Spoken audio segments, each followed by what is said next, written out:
Welcome to URL Unzip, Reboot, and Leave, a podcast about the psychology that moves us. Through real conversations with thinkers, doers, and seekers, we explore how we adapt, evolve, and find meaning.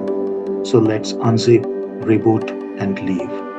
Rajarshi Chakravorty is an executive leader at Amdocs and ex HR director. As a HR strategist, he worked across Asia Pacific, Europe, and Australia. He is now center head to lead the development center with nearly 2,000 employees. How are you, Rajarshi Chakravorty? Rajarshi da? Hey Gautam, I'm good. Thanks a bunch for giving me this opportunity to share my insights, my experience. So really appreciate that. No, no, And thank you nice to for your talk to time. you after such a long time. Yeah, So looking forward to it. our topic is Hmm. psychology of corporate HR. I know you are not in HR now, but you worked in HR for a long time. So would like to understand what's actually happened behind the scene so that the newcomers, the next generation can understand a bit more. So the first question, human resources. Do you still feel Mhm. it's an adequate term? You see, you cannot erase history. History has its significance, history has its value, has its importance. Human resources, the term was coined many, many years back. And when it was coined, the focus was more on compliance, on policies, on processes. So that was the mindset back then. But then over a period of time, human resources has matured, has evolved, as the human capital which it is supposed to address, that also matured and evolved. So when you say human resources right now, it is not meant the same way it was meant 100 years back. Organizations do many, many different things when they mean human resources. So yes, in today's day and world, you may call human resources by some other name, maybe employee experience, maybe people and culture. But the fact remains that doesn't matter what you call it. You may call it people and culture, but as an organization, you may still do some things which you should not be doing in today's day and world. You might be doing something which is very compliance centric and still call it people and culture. So the name doesn't, I would put value to what you actually do, how your organizations perceive human resources. The name is a hypothetical entity. So Ben, Hmm? another thing is, I guess on the same page, is resume outdated? That's a good question. I can tell you, as an organization, I'm part of I work for an IT company, and we did a pilot of hiring candidates without resume. We called it resume-less hiring, and it was a successful pilot. So we would not give the hiring manager any CV, we would mask everything, and they would go on a blind date with the candidates, and the experience was an amazing one. So does it work? It works. Because what you find today is that people are copy pasting resumes. They know how to trick the boolean. A lot of the GNAI tools use search words, hmm, keywords for search. And if you're able to play around with the keywords, your CV gets shortlisted to the next stage. So that's why, as organizations are also evolving, are trying to figure out what could be the smart ways of doing this shortlisting, because you have to do this shortlisting. You have hundreds and thousands of CVs coming and hitting your job portal. Manually, it is impossible with the kind of manpower that we have to go through one CV after the other. You have to find smart ways. But again, having said that, that algorithm, finding that right algorithm is tricky. I don't think we have found the sweet spot yet. Hmm? At the same time, the resume-less hiring that we are talking about, that also takes time and effort from the recruiter end because it's a manual process. But again, it's a good process to try out for some niche roles, maybe. You can do pilot once in a while. So I would encourage organizations and HR professionals to experiment, not to get bogged down by age-old practices and see if new things can work out. The HR, is there Hmm. anything that corporate HR don't want to hear? You see, you're talking about an institution that is built on strong foundations. Um, it's just like leadership, right? As a leader, if I don't want to hear what my people want to express, then I'm not doing my job as a leader. Then it is not true leadership. A true leadership would be one where I create the right soil or the right ground for employees to open up and to for me to hear their voice. The same goes for HR institutions.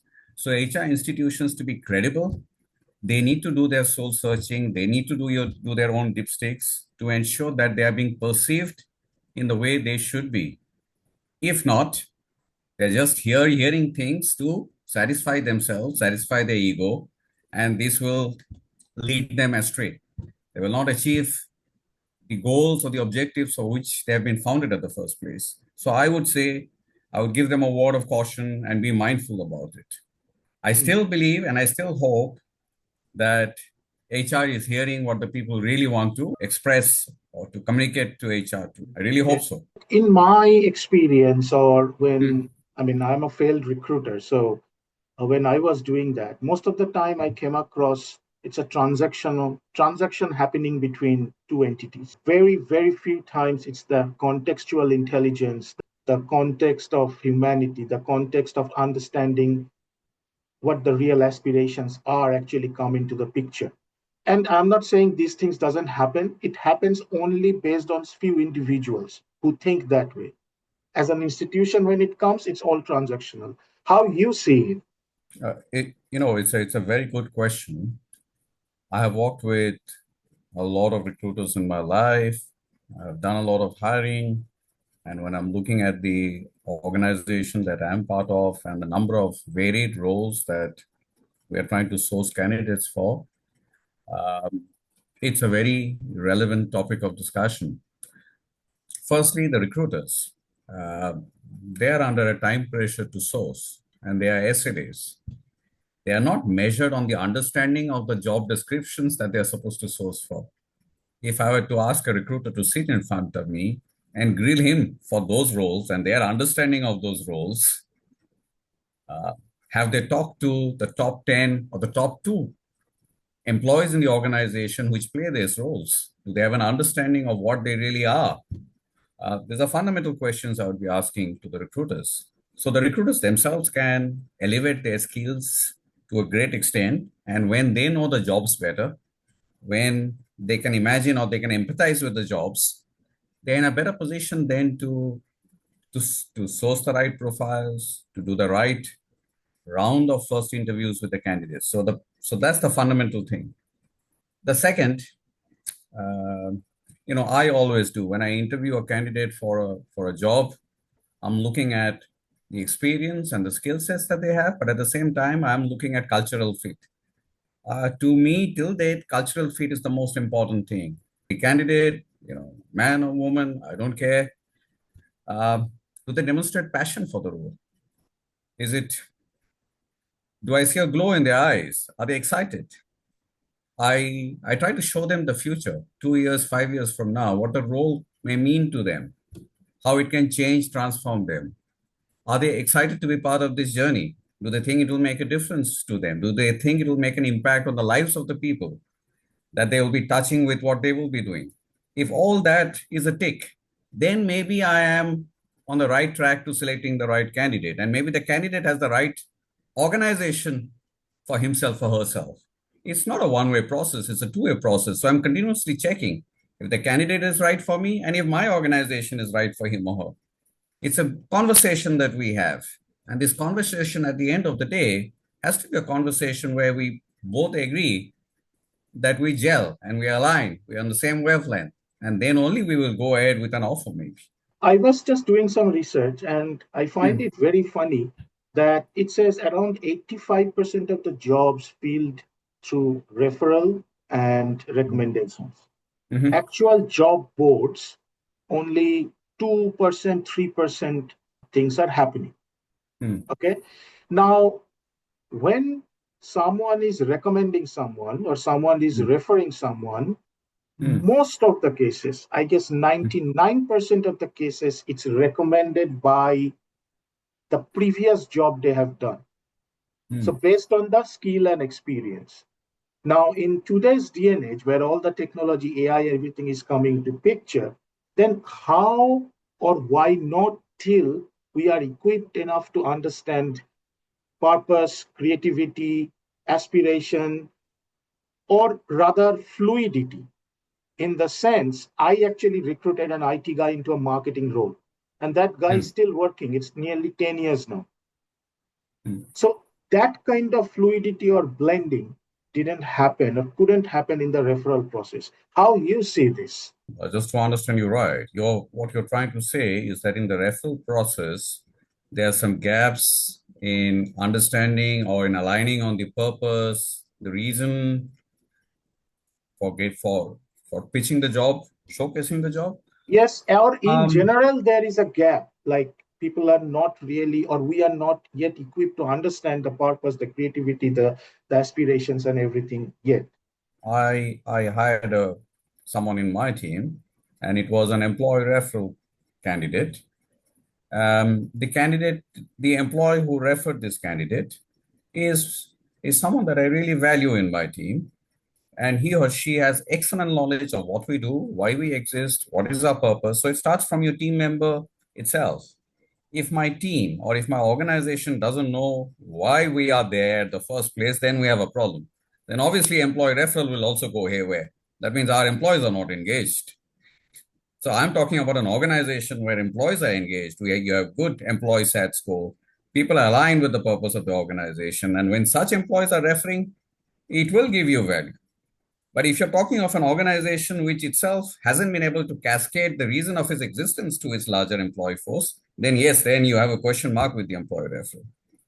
So I get good results out here. Hmm? Hmm, Because they know the organization, they know why they exist, and they are communicating the same to the people that they know, who they have referred to.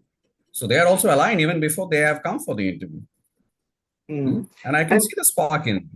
and those what you are referring, in my experience, also, it's most of the time it's an individual specific. I mean, you understand from a certain angle. It's like Hmm. Saurabh Ganguly's leadership. Okay, no one knows the players he bringing and make them a great player. Like I'm talking about from that individual to make it So, an institutional. so Yeah. I would make it a bit easy for you. Okay. So the leadership, the managers have a big role to play. So when you're talking of an employee referring a candidate, the ideal scenario is that the employee is referring the candidate to the hiring manager, because the employee, in all probability, is under the reporting hierarchy of the manager or knows the manager. And the manager is also equally invested in the process, knows the employee, and says, okay, if this employee is referring the candidate, I can have that much faith in his or her referral. But when you have employees referring it directly to the recruiters, and many a times they refer Tom, Dick, and Harry, they don't even know them. They're referring it just for the sake of getting an employee referral bonus. Then the process goes haywire. To understand what does this referral means? Is this a genuine referral or is it just a pseudo referral? I think that is where the problem is. The problem is not with the process itself. The problem is in today's day and world, the how of it goes wrong. So you have to identify the exact root cause of the problem and address it rather than questioning the process itself. I believe the process is right. Employer referral is a great scheme. But as a recruitment team, you have to ensure you have to do the right audits to say, hey, where am I going wrong with it and address. In typical today's corporate culture, there are a lot of layoffs and restructuring happening every time, almost every day. So during layoff or restructure, playing between morality and ethics, who mostly win? I wouldn't go for a win loss out here. It's a very sensitive process, Yeah. doing layoffs, doing downsizing, and you need to get both parts right as an organization. There's the ethics of it, which is, am I being fair with the entire layoff process, be it the communication to the employees, be it the severance package, be it the notice, be it the legality of it. And organizations have to be careful on the legal side because they have to protect themselves too. Their statutory obligations to be taken care of. So all that needs to be taken care of and needs to be done at the right way. At the same time, when you're doing all of that, we also sensitize the managers who are responsible for communicating the process. And at times it's managers and HR, that while you do all of that, the most important thing is the employee. Mm. How do you ensure that you're taking care of the employee in this whole process? You're not getting lost in all the legal documentation and everything that you have with you. At the center of everything is the person, is the human. How can you make it a more human-centric process? Are you listening to the employee? Are you handling the process with respect? At times, you release people with many years of experience with the company, 10 years, 20 years, 30 years. They're an institution in itself.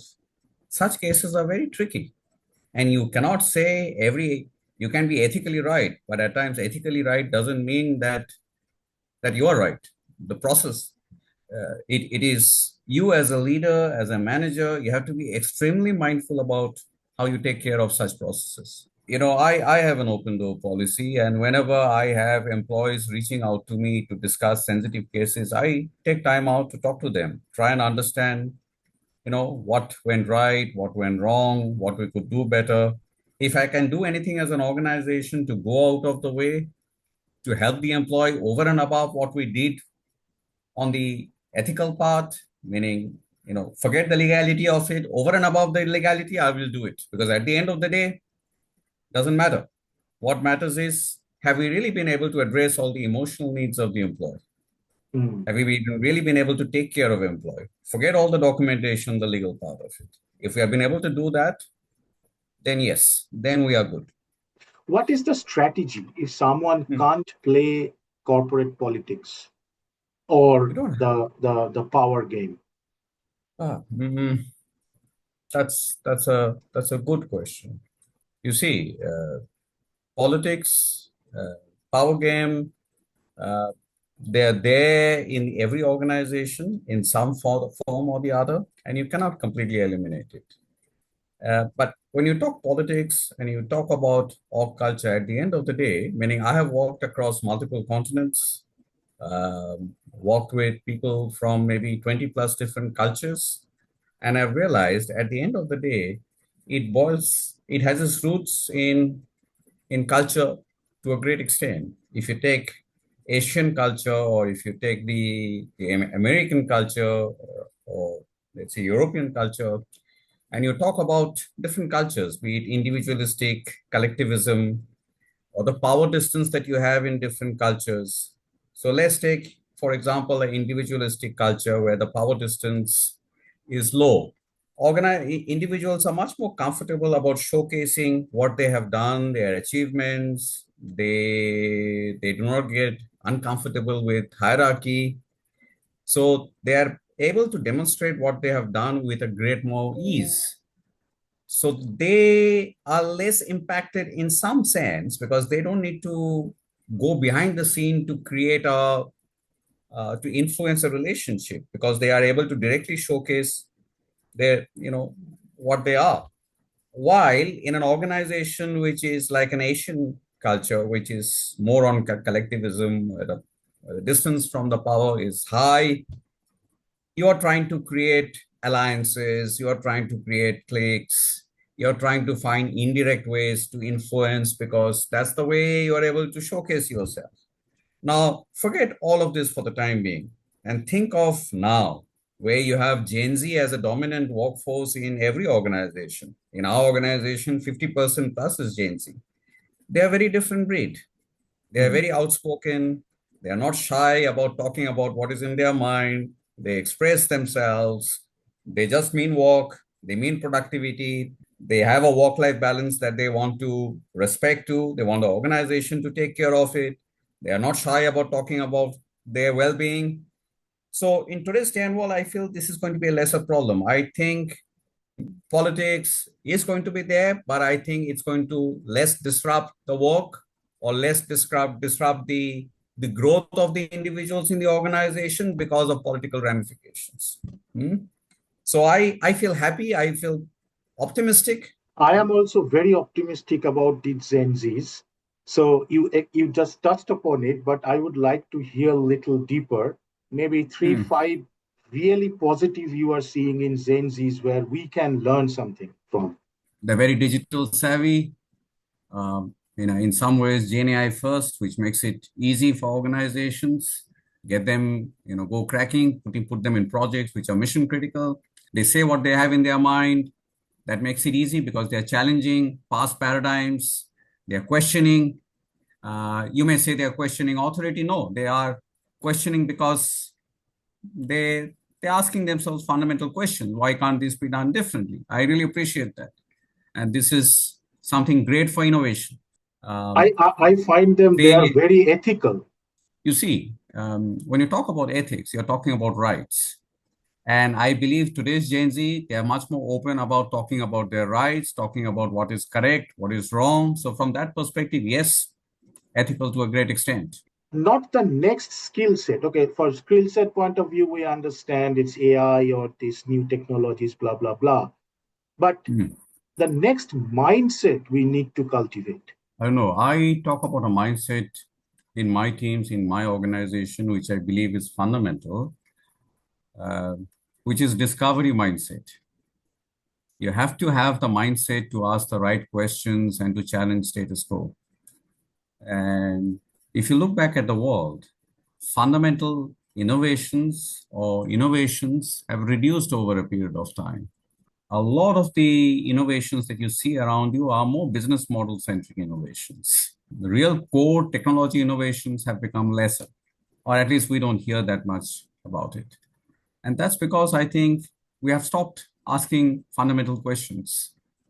So I would like every employee in my organization, and we talk about it. We talk about innovators DNA, which is, Clayton Christensen is an author that I'm a great fan of, and we talk about sowing the seeds of innovators DNA across every employee in the organization. And they are the five skills, which is questioning, networking, associating, experimenting, and observing.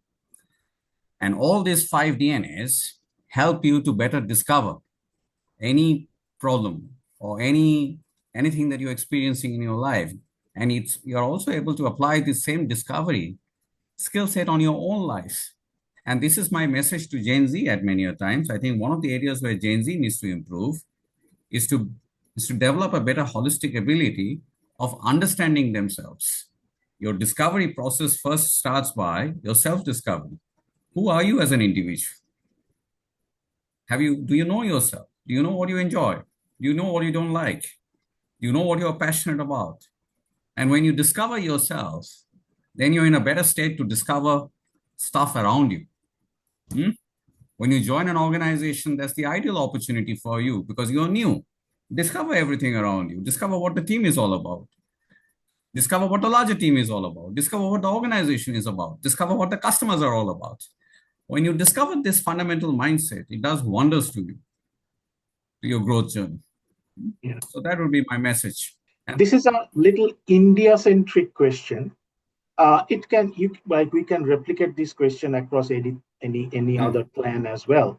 So mm, when we are coming into an organization or when we are behaving in a certain way, societal structure, the mm, hierarchy of our mm. society automatically comes into the manifestation how we behave. Okay. Can Indians, because we are hierarchy based society, sometimes patriarchy and Mm. all these things, can Indians ever change the paradigm to competent, skill, professionalism as a system, or how far we are from that? Um, you see, we were talking about culture a little while back. So this culture that you're talking about, this is also there across many other Asian cultures. It's not only India.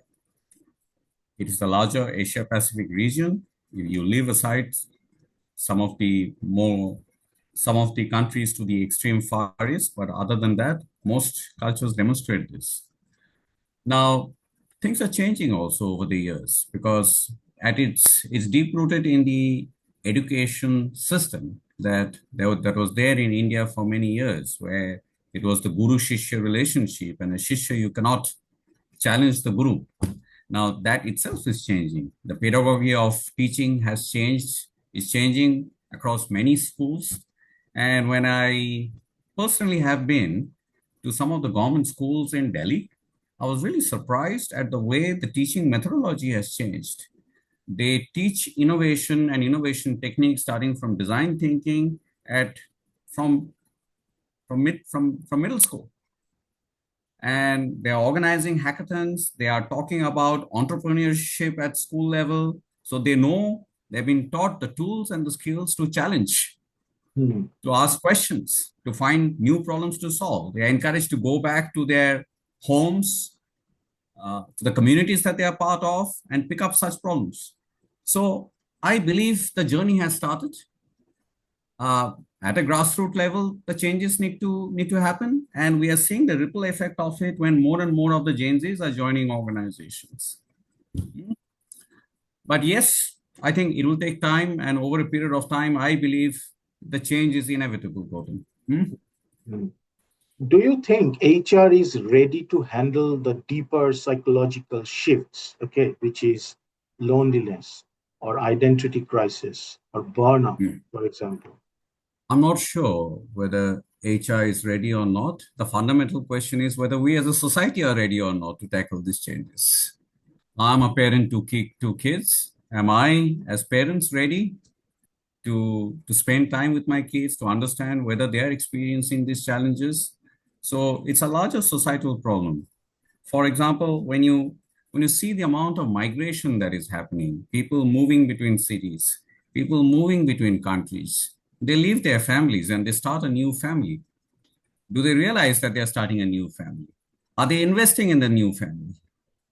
Do they come to an agreement with their own self that, hey, I've left my family and this is my new family? Who is my new family? Maybe my two colleagues that I've got to know, or maybe a flatmate that I'm sharing an apartment with, maybe someone that I met in the gym. Am I investing in this new family? Because that is the family which is going to address your loneliness, which is going to help you settle down at the new place.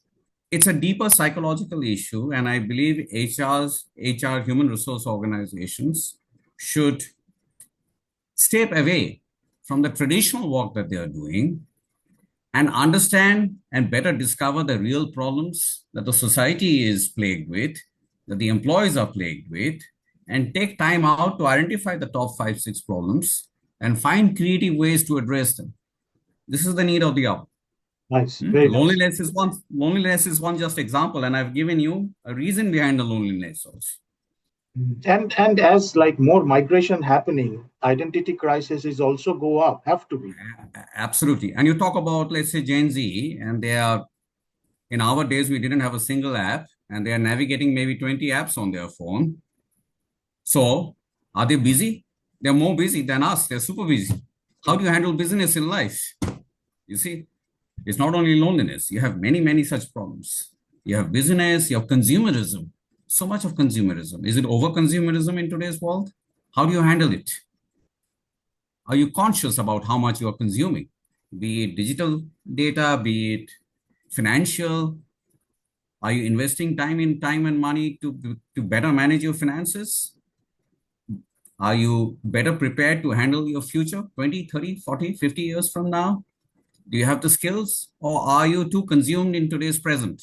So there's a lot of areas that human resources can deep dive into and help our people.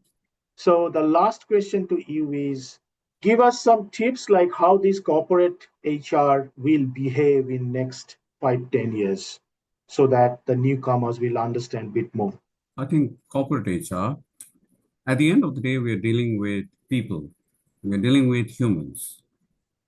I think fundamentally, I would say that they need to look at all their policies and processes, their practices to be more human centric in their approach. Being human centric is fundamental. Now, when I'm saying human centric, at the core of it is the human itself. You need to understand the human better. What is this human all about in today's day and world? What are their needs? What are their wants? What are their desires? And when you understand that better, you understand the human better. You understand the psychology behind the human better. You started with psychology at the start of the session. At the end of the day, it's all about the human psychology. When you understand the human psychology better and you understand that business is one of the challenges that you need to tackle, hmm, then you can look at all your policies and practices and your benefits to say, are they designed to address business? If they're not designed to address business or eliminate business across the larger organization and across the individual lives, then you haven't done your job as a corporate HR. Hmm? Also, going forward, you also have to be AI fast in your approach as a corporate HR.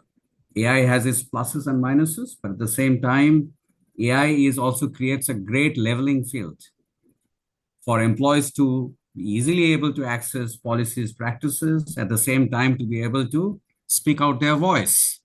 So how can I use these tools or that AI is giving you to get closer to employees, to get closer to the human and understand the human better?